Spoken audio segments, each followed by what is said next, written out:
কালিন্দীর কূলে বাঁশি বেজে উঠল, বাঁশি বেজে উঠল গোঠ গোকুলে। তার সুরে কেঁদে উঠল একটি মেয়ে, রাধা। সে তিন ভুবন জন্মোহিনী, শিরীষ কুসুম কোয়ালি, অদ্ভুত কনক পুতলি। তার রূপে মুগ্ধ হয় তিন ভুবনের অধিবাসীরা। শিরীষ কুসুমের মতো কোমল সে। রাধা এক অদ্ভুত, আগে কখনো দেখা যায়নি এমন সোনার প্রতিমা। সে রাধার কান্নার সুরে বাধা পড়ে আছে মধ্যযুগের প্রথম দিকের বাংলা ভাষা। যেমন আদি বাংলা ভাষার রূপের কথা কেউ জানত না মহামহোপাধ্যায় হরপ্রসাদ শাস্ত্রীর চর্যাপদ আবিষ্কারের আগে, তেমনি মধ্যযুগের শুরুতে কেমন রূপ ছিল বাংলা ভাষার তাও জানত না কেউ শ্রীকৃষ্ণ কীর্তন নামে একটি পুঁথি আবিষ্কারের আগে। পুঁথিখানি ছিল বাঁকুড়া জেলার কাকিল্লা গ্রামের দেবেন্দ্রনাথ মুখোপাধ্যায়ের বাড়িতে। বহু শতাব্দী ধরে অনাদরে চোখের আড়ালে পড়েছিল সোনার স্তূপের চেয়েও দামি এ পুঁথিটি। 1909 খ্রিস্টাব্দে বসন্তরঞ্জন রায় বিদ্যাবল্লভ ওই বাড়িতে উদ্দেশ্য পান পুঁথিটির। বলা যেতে পারে আবিষ্কার করেন তিনি পুঁথিটি। এর 2 বছর আগে বাংলা ভাষার পুরনো রূপ নেপালে আবিষ্কার করেছিলেন হরপ্রসাদ শাস্ত্রী। বসন্তরঞ্জন রায় আবিষ্কার করেন বাংলা ভাষার মধ্যযুগের সূচনাকালের রূপ। তাই অমরতা জুটেছে তারও ভাগ্যে। বাংলা ভাষার ইতিহাসে 1916 একটি সোনার বছর। ওই বছরই বেরোয় হরপ্রসাদ শাস্ত্রীর আবিষ্কৃত 1000 বছরের পুরাণ বাংলা ভাষায় বদ্য গান ও দোহা, অর্থাৎ চর্যাপদ। বাঙালি দেখতে পায় তার মাতৃভাষার আদি চেহারা। আর ওই বছরেই বসন্তরঞ্জন রায় বিদ্যাবল্লভের সম্পাদনায় বঙ্গীয় সাহিত্য পরিষদ থেকে প্রকাশিত হয় শ্রীকৃষ্ণ কীর্তন। শ্রীকৃষ্ণ কীর্তন বহু কবির লেখা কাব্য নয়, এটি একজন কবির লেখা একটি বড় কাহিনী কাব্য। কবির নাম বরুচণ্ডী দাস। কাব্যটি শ্রীকৃষ্ণ কীর্তন নাম কবি দেননি, দিয়েছেন সম্পাদক। কাব্য হিসেবে অতুলনীয় ও অসামান্য শ্রীকৃষ্ণ কীর্তন। কবি বরুচণ্ডী দাস বাংলা ভাষার প্রথম মহাকবি। কখন জীবিত ছিলেন মহাকবি বরুচণ্ডী দাস? কখন লিখেছিলেন তিনি এ কাব্য? কবি ও কাব্যের কাল সম্পর্কে বিতর্ক হয়েছে অনেক। রাখালদাস বন্দ্যোপাধ্যায় ছিলেন একজন লিপিবিদ। তিনি পুঁথিটির লিপি পরীক্ষা করে সিদ্ধান্তে পৌঁছেছিলেন যে কাব্যটি 1385 খ্রিস্টাব্দের আগের, সম্ভবত 14দশ শতকের প্রথমার্ধে রচিত হয়েছিল। মোহাম্মদ শহীদুল্লাহ মনে করেন যে 14দশ শতকের শেষ ভাগে রচিত হয়েছিল বরুচণ্ডী দাসের শ্রীকৃষ্ণ কীর্তন। সুনীতি কুমার চট্টোপাধ্যায়ও এমনই মনে করেন। তিনি মনে করেন 15দশ শতকের সূচনার আগেই, অর্থাৎ 14দশ শতকের দ্বিতীয় ভাগে রচিত হয়েছিল কাব্যটি। এখন মনে করা যায় 1350 থেকে 1400 খ্রিস্টাব্দের মধ্যে কোনো এক সময়ে এটি রচিত হয়েছিল। এটির ভাষায় ওই কালের চিহ্ন আছে। তাই শ্রীকৃষ্ণ কীর্তনে পাই মধ্যযুগের সূচনাকালের বাংলা ভাষার রূপ। বাংলা ভাষার ওই কালের এমন বিশ্বস্ত রূপ আর কোনো রচনায় পাওয়া যায় না। চর্যাপদে পাই 10ম থেকে দ্বাদশ শতকের বাংলা ভাষা, শৈশবের বাংলা ভাষা, জন্মকালের বাংলা ভাষা। শ্রীকৃষ্ণ কীর্তনে পাই 14 শতকের শেষ দিকের বাংলা ভাষা, মধ্যযুগের শুরুর কালের বাংলা ভাষা। কিন্তু এর মাঝে যে কেটে গেছে 150 বছর, 1200 থেকে 1350 খ্রিস্টীয় অব্দ, কোথায় গেল ওই 150 বছরের বাংলা ভাষা? 1 নয়, 2 নয়, 10 নয়, 150 বছর। ওই সময় কি ছিল না বাংলা ভাষা? তা তো হতে পারে না। আগে আছে, পরেও আছে, মাঝখানে ভাষার এ ফাঁক তো বিস্ময়কর। এ নিয়ে বিস্মিত থাকতে হবে বাঙালিকে চিরকাল। ওই সময় বাঙালি ছিল বাংলা ভাষা, কিন্তু তা মিশে গেছে আকাশে বাতাসে। তার লিখিত নমুনা নষ্ট হয়ে গেছে। এজন্য বাংলা ভাষা ও সাহিত্যে এই সময়টাকে 1200 থেকে 1350 এর কালকে বলা হয় অন্ধকার যুগ, কখনো বলা হয় ক্রান্তিকাল। ওই সময়ে বাংলা ভাষার বিশ্বস্ত নমুনা পায় না, তাই যেই পায় শ্রীকৃষ্ণ কীর্তন উৎফুল্ল হয়ে উঠে আনন্দে। কেননা চর্যাপদের ভাষার 150 বছর পরের বাংলা ভাষার রূপ এতে লিপিবদ্ধ হয়ে আছে। ওই ফাঁকটা পূর্বে না কখনো। বুঝতে পারবো না কিভাবে 150 বছর ধরে বদলিয়েছে বাংলা। কিন্তু সেই শ্রীকৃষ্ণ কীর্তন পাই, বুঝি বদলে গেছে বাংলা ভাষা? রক্তের সম্পর্ক আছে তার সাথে চর্যাপদের ভাষার, আছে রূপের সম্বন্ধ, কিন্তু তা বেশ দূরের। নদীর পাড়ে বাঁশির সুরের মতো নরম, বুক থেকে বেরিয়ে আসা দীর্ঘশ্বাসের মতো কোমল শ্রীকৃষ্ণ কীর্তনের ভাষা। সোনার প্রতিমা রাধা এই কাব্যে অনেক কেঁদেছে। তার চোখের জল চোখের জলের দাগ লেগে আছে এর ভাষায়। রাধা যেমন শিরীষ ফুলের মতো, এর ভাষাও তেমনি। আজকাল এর বেশ কিছু শব্দ অচেনা হয়ে গেছে আমাদের কাছে, কিন্তু তা আমাদের বেশি কষ্ট দেয় না। চর্যাপদের ধাঁধা আর প্রহেলিকা নেই, নেই কর্কশতা। চর্যাপদের কবিরা এবং এখনকার দৃঢ় বাগর মরিও বলে গর্জন করেন। বিবিহ ব্যাপক বান্ধন তরীয় বলে ভেঙ্গে ছুঁড়ে ফেলেন সব বাধা। অনেক কষ্ট করে বুঝি যে কবি ভেঙে ফেলেছেন দিন রাত্রির বন্ধন স্তম্ভ, চুরমার করেছেন বিবিধ ব্যাপক শৃঙ্খল। তার ওই ভাষা না বুঝে শুধু ধ্বনি শুনেই বুঝি যে চিৎকার করে উঠেছেন এক কর্কশ তান্ত্রিক। ভয় লাগে ওই তান্ত্রিকের চেহারা ভেবে, মন কেঁপে উঠে তার কথা শুনে। কিন্তু শ্রীকৃষ্ণ কীর্তনে কোথাও ওরে রাধার নীল শাড়ি, কোথাও মুক্তুর মালা ঝিলিক দেয় তার অশ্রু, কোথাও তার নিঃশ্বাসে ভিজে ওঠে মাঠঘাট, তার কান্নায় কেঁদে ওঠে নীল হয়ে যমুনার ঢেউ। চর্যাপদের ভাষা পদ্মার গর্জন, শ্রীকৃষ্ণ কীর্তনের ভাষা যমুনার কলতান। বুঝতে খুব কষ্ট হয় না এই ভাষা। রাধা যখন বলে আল বরাই 11 বছরের বালি, যেন্ন নলিদি দল কোঁলি, তখন গুনগুন সুর শুনি, বুঝি সে বলছে ওগো বরাই, আমি 11 বছরের বালিকা, যেন পদ্ম দলের মতো কোমল। কৃষ্ণ যখন বলে মুখ তোর আল রাধা বিকচ কমলে, নয়ন তোর নীল উতপলে, মানিক জিনিয়া তোর দর্শনের জ্যোতি, তখন বুঝি কৃষ্ণ খুব মুগ্ধ হয়ে রাধার সৌন্দর্যে। কেননা মুখ তার ফোটা পদ্ম, মানিক্যের চেয়েও সুন্দর তার দন্ত পঙ্ক্তি। কৃষ্ণ বলে রাধাকে না পা ব্যাকুল মনে, এ কাব্যে এবে মল অ পবন ধীরে বহে, সুগন্ধি কুসুম ঘন বিকশ অ। কৃষ্ণ চলে যাওয়ার পর রাধাকে দিনের সুরুজ পরা মারা তেরাহিউ এ দুধ ছান্দে। দিনের সূর্য তাকে দহন করে, রাতে দুঃখ দেয় চাঁদ।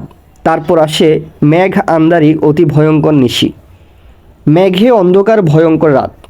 একা কদমতলায় বসে কাঁদে রাধা, একশ্বরী ঝুরুমো কদমতলে বসি, আর তখন মলয় পবন বহে বসন্ত সম বিকশিত ফুলগন্ধ বহু দূর যা।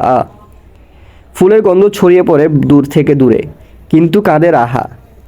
তার সুরে, তার চোখের জলে টলমল করতে থাকে মধ্যযুগের শুরুর সময়ের কোমল মধুর বাংলা ভাষা। এ কাব্যের একটি আকুল ব্যাকুল পদ এমন, কে না বাসি বা এ বরাই কালিনী নৈকুলে, কে না বাসি বা এ বরাই এ গোঠ গুকুলে, আকুল শরীর মোর বেআকুল মন, বাঁশির শব্দে মো আউলাতুল রান্ধন, কে না বাসি বারায়ে বরাই সেনা কোন জনা, দাসী হওয়া তার পাও নিষিদ্ধ আপনা, কে না বাসি বা এ বরাই চিত্তের হরিষে, তারি পায়ে বরাই মো কইল কোন দোষে, অঝোর ঝড় ও মোর নয়নের পানি, বাঁশির শব্দে বরাই হারাইল পরাণী, আকুল করিতে কিবা আন্ধার মন, বাজায়ে সুসর বাঁশি নান্দের নন্দন, পাখি নহ তার ঠাঁই উড়ি পরি যাও, মেদনী বিদার দেউ পশিয়া লুকাও, বন পড়ে আগ বরাই জগজনে জানি, মোর মন পড়ে যেন্ন কুম্বারের পনি, আন্তর সুখাও মোর কান্ন ভিলাসে, বাসুলি শিরে বন্দি গাইল চণ্ডীদাসে। শ্রীকৃষ্ণ কীর্তনের একটি স্বর্গের নাম বংশীখণ্ড। এটি বংশীখণ্ড এর দ্বিতীয় পদ। ভাষা এর কঠিন নয়, এখানে সেখানে একটু বদল ঘটলে বানান আধুনিককালে এই ভাষা আমাদের কালের ভাষা হয়ে ওঠে। এর কান্নায়, এর বেদনায় সহজে সাড়া দেয় আমাদের চিত্ত।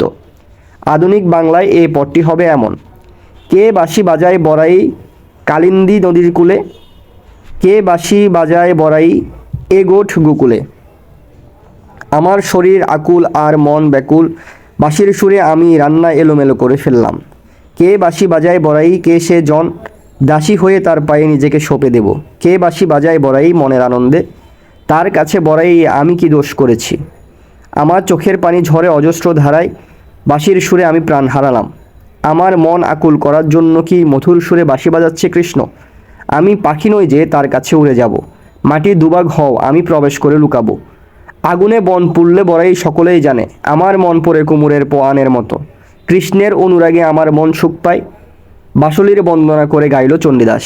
এই অনুবাদের অর্থ হয়তো কিছুটা বেশি স্পষ্ট হয়েছে, কিন্তু মুছে গেছে রাধার অশ্রু, থেমে গেছে বাঁশির সুর, স্তব্ধ হয়ে গেছে যমুনার পার ব্যাকুল করা রাধার আকুলতা। চর্যাপদের ভাষা নিয়ে বিতর্ক আছে। অন্যরাও যেমন হিন্দি, মৈথিলি, উড়িয়া ভাষীরা দাবি করেছেন চর্যাপদের ভাষাকে নিজেদের ভাষা বলে। শ্রীকৃষ্ণ কীর্তন নিয়ে অমন তর্কের সুযোগই নেই। এর ভাষা বাংলা এবং শুধুই বাংলা। শ্রীকৃষ্ণ কীর্তনের অধিকাংশ শব্দই প্রাকৃত ও প্রাকৃতজাত। ওই শব্দরাশির একটি বড় অংশ এখনও বাংলা ভাষায় বলে। প্রচুর ন ব্যবহৃত হয়েছে এর বানানে, আর চন্দ্রবিন্দু পাওয়া যায় এখানে সেখানে। এতে বেশ কিছু অনার্য শব্দ ব্যবহৃত হয়েছে, কিন্তু সেগুলো সংস্কৃত শব্দের সাথে ঘনিষ্ঠভাবে অনেক শতক ধরে আছে বলে সেগুলোকে সংস্কৃত শব্দ বলেই মনে করা হয়। নীর, পূজা, মলয়, মিন, মুকুট, কদলী, গঙ্গা, ডুমুর, তাম্বল, নারকেল প্রভৃতি এমন শব্দ। বইটিতে কয়েকটি আরবি ফার্সি শব্দ পাওয়া গেছে, যেমন কামান, মজুরি, মজুরিয়া, খুরমুজা, বাকি, মিনতি প্রভৃতি শব্দ। আধুনিক বাংলায় বাক্যের কর্তা পুরুষ বা স্ত্রী যাই হোক, তাতে ক্রিয়ার রূপের কোনো পার্থক্য ঘটে না। আমরা বলি ছেলেটি গেল, মেয়েটি গেল, দু বাক্যই গেল। শ্রীকৃষ্ণ কীর্তনে অনেক জায়গায় দেখা যায় বাক্যের কর্তা যদি স্ত্রী হয় তাহলে ক্রিয়াও স্ত্রীরূপ হয়।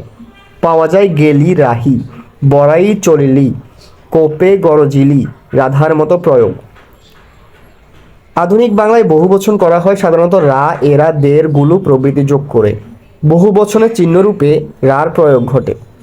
শ্রীকৃষ্ণ কীর্তন এই প্রথম। পাওয়া যায় আজি হইতে আন্ধারা হইলাহ একমতি পুছিল তোমারা কেন্নের মতন প্রয়োগ। তবে শ্রীকৃষ্ণ কীর্তনের সমষ্টিবাচক শব্দ সব, গণ, জন প্রভৃতি দিয়েই বহুবচন প্রকাশ করা হয়েছে বেশি।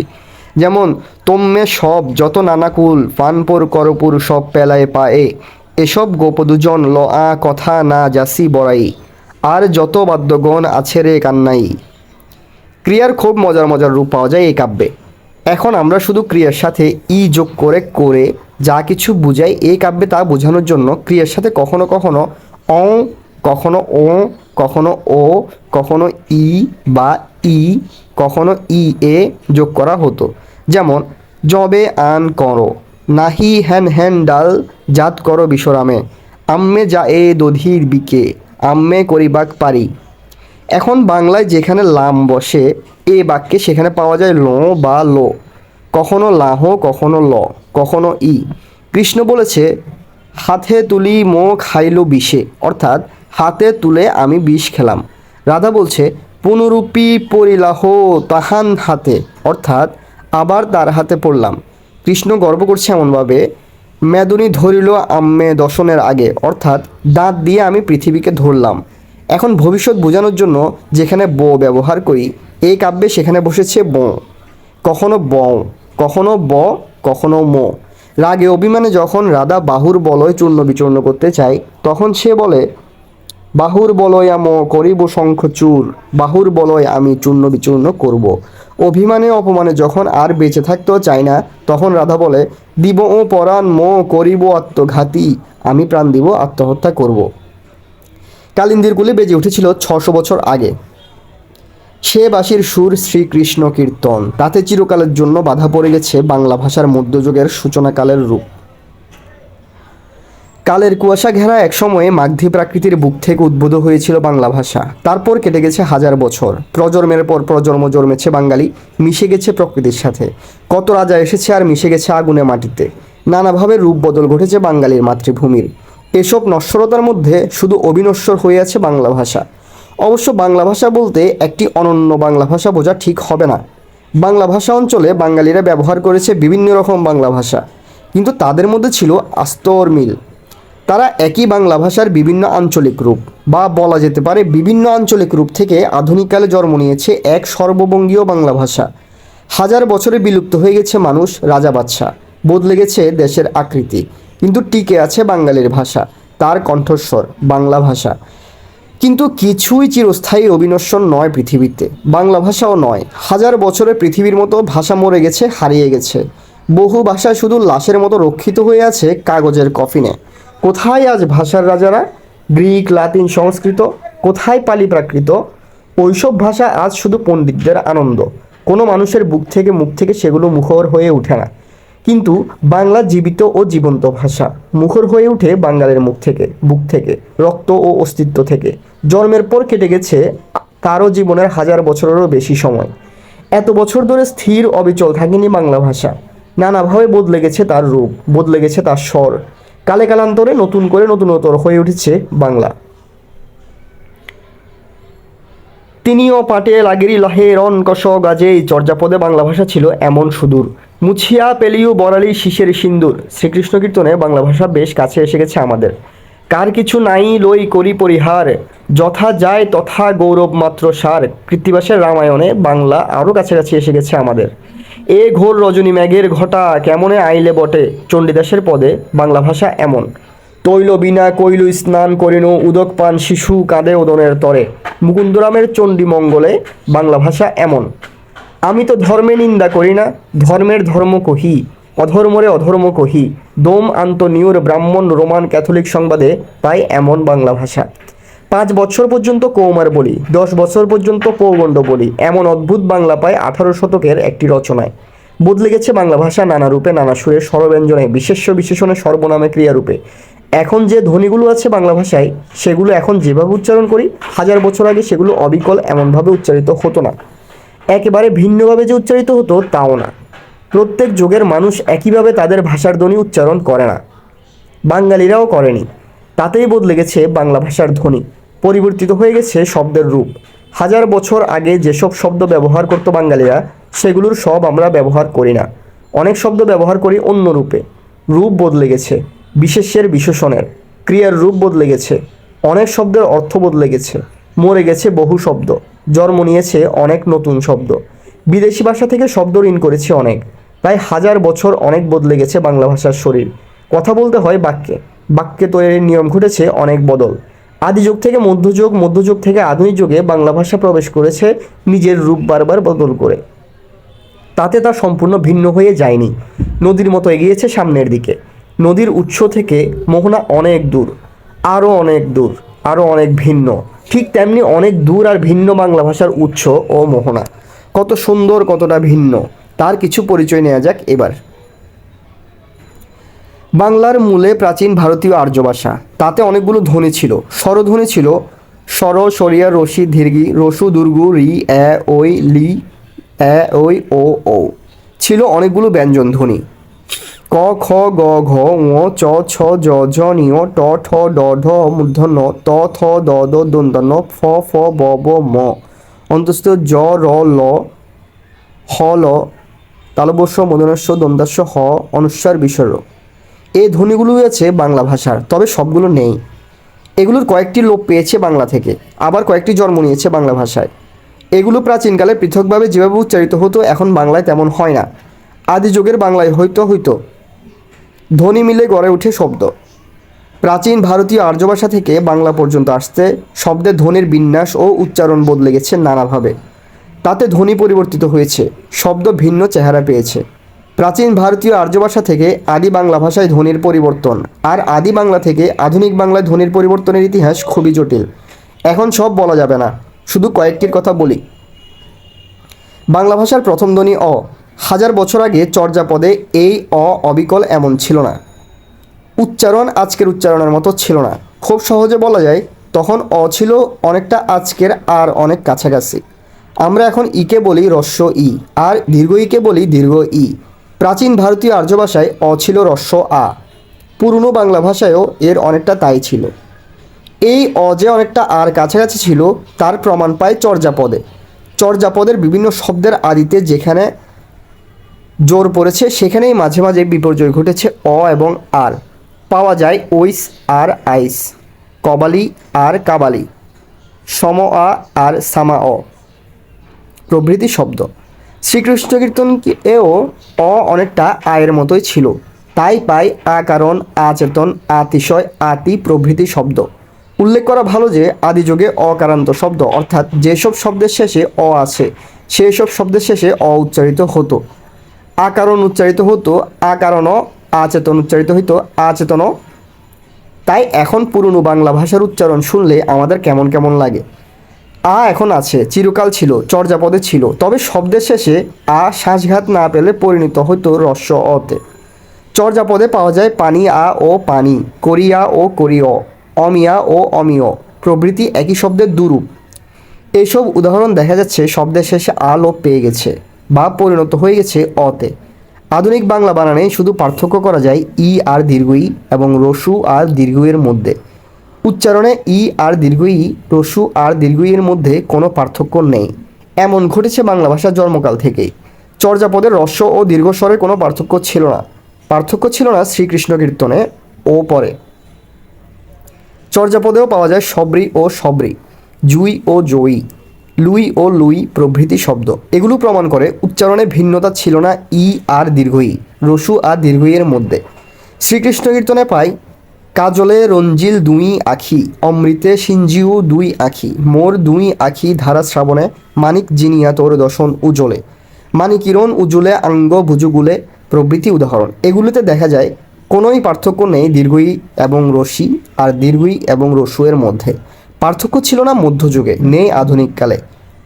রি ধ্বনিটি স্বরধ্বনির মধ্যে স্থান পেলেও এটি স্বরধ্বনি নয়। আগের রি আদি বাংলায় পরিণত হয়ে যায় রসুতে।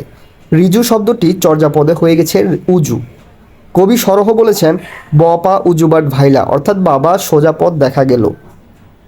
আরও বহু ব্যাপার ঘটে গেছে স্বরধ্বনি রাশিতে।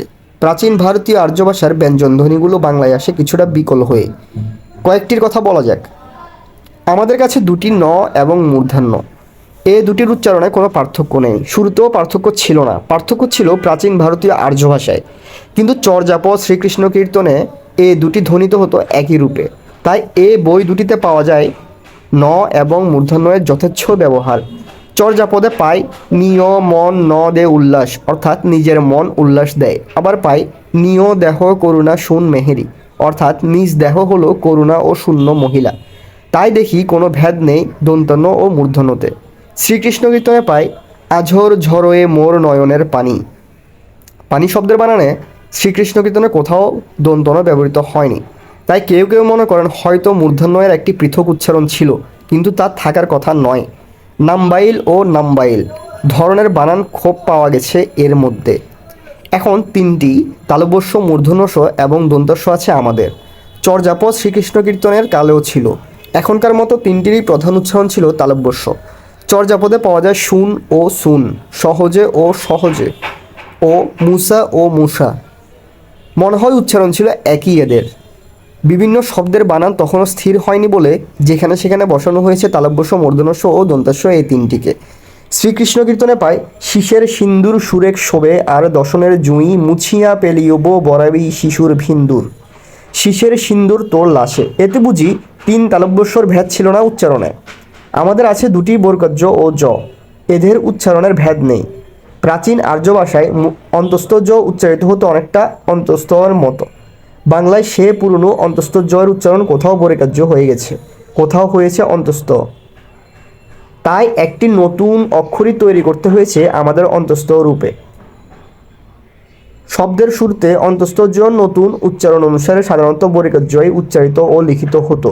চর্যাপদে পাওয়া যায় জবে মুসা ওর চার তুটো আ, যে যে আইলা তে তে গেলা, গঙ্গা যৌনা মাঝে রে বই নাই। শ্রীকৃষ্ণ কীর্তনও এরূপ রকম ঘটনা ঘটে। পাওয়া যায় তাহার ঠাঁইক যাইতে লাগে ডরে ডরে, আজ যখন আমো বারোই পায়ে, মথুরা নগর যাইতে দিলাম তো মেলানি, বৃন্দাবন মাঝে যমুনা নদী বহে। আধুনিক বাংলায় বেশ কিছু মহাপ্রাণ ধ্বনি আছে, যেমন খ, ঘ, ছ, ঝ প্রভৃতি। আরও কিছু মহাপ্রাণ ধ্বনি আছে যেগুলো এখন শুধু লেখায় ব্যবহৃত হয়, কিন্তু তাদের উচ্চারণ বদলে গেছে, যেমন রি, ন, র, ল প্রভৃতি। চর্যাপদে কয়ম, হয়ন, রি খাঁটি মহাপ্রাণ রূপে হয়তো উচ্চারিত হতো। চর্যাপদে পায় অন্মে বলি দান দাহ, ভনয় কান্ন, নৌ দারুই নৌ নিমুই নজি। শ্রীকৃষ্ণ কীর্তনের কাল থেকেই অবশ্য এগুলো মহাপ্রণয়না হারতে থাকে। তবে এই কালে ক্ষিয়ম, হন, র, হর, হল মহাপ্রাণ ধ্বনি ছিল। পাওয়া যায় আম্মা পরাণে মাইলি কি লাভ তোমার, কেন্নে ঘর যাইলি মোকে বল গুণ নধি, বজরে গরিলি বুক না জানো ফুটিরোলা, পরাইলে হরিশ মনে কণ্ঠত ভূষণ গণে, কনক যুথিকা মাহলি লবঙ্গ শ্যাওতি। এগুলো এখন শুধুই কয়েকটি শব্দের বানানে পাওয়া যায়, উচ্চারণে পাওয়া যায় না। প্রাচীন ভারতীয় আর্য ভাষার বহু শব্দ বাংলায় এসেছে। অনেক শব্দ এসেছে অবিকল, কোনো বদল ঘটেনি তাদের। অনেক শব্দ এসেছে রূপ বদল করে। শতাব্দীর পর শতাব্দী ধরে মানুষের মুখে ধ্বনি বদলে গেছে ওই শব্দগুলোর। কোনোটির শুরুর স্বরধ্বনি লোপ পেয়েছে, কোনোটিতে পুরনো স্বরধ্বনি লোপ পেয়ে ধ্বনিত হয়েছে নতুন স্বর। ব্যঞ্জন বদলে গেছে নানাভাবে, বদলে গেছে পুরনো আর্য ভাষার যুক্ত ব্যঞ্জনের সজ্জা। বদল ঘটেছে প্রাকৃতির যোগে, পরিবর্তন ঘটেছে বাংলার যোগে। বাংলা ভাষার উদ্ভবের কালে পরিবর্তন ঘটেছে বাংলার মধ্যযুগে, পরিবর্তন ঘটেছে এখন। এই পরিবর্তন ঘটেছে অনেক সময় বেশ নিয়মকানুন মেনে, সূত্রানুসারে। কালিন্দী নদীর কূলে বাঁশি বেজে উঠেছিল। বাঁশি শব্দটিকে এখনও কেউ কেউ লেখান বাঁশি। বাংলায় শব্দটি বাঁশি বা বাঁশি, হ্রস্বইকার বা দীর্ঘইকার। বাংলা ভাষার আগের যোগ প্রাকৃতের যোগ, তখন শব্দটি ছিল বংশী। তারও আগে প্রাচীন ভারতীয় আর্য ভাষার যোগ, তখন শব্দটি ছিল বংশী, একটা দন্তস্ব দিয়ে আরেকটা তালব্যস্য দিয়ে। বংশী শব্দটি এখনও বাংলায় কখনো কখনো ব্যবহৃত হয়, মরে যায়নি শব্দটি। কিন্তু এটি থেকে প্রাকৃতে যে বংশী জন্মেছিল সেটি মরে গেছে। রাতের আকাশের রূপসীর নাম চাঁদ। পুরনো বাংলায় শব্দটি ছিল চান্দ।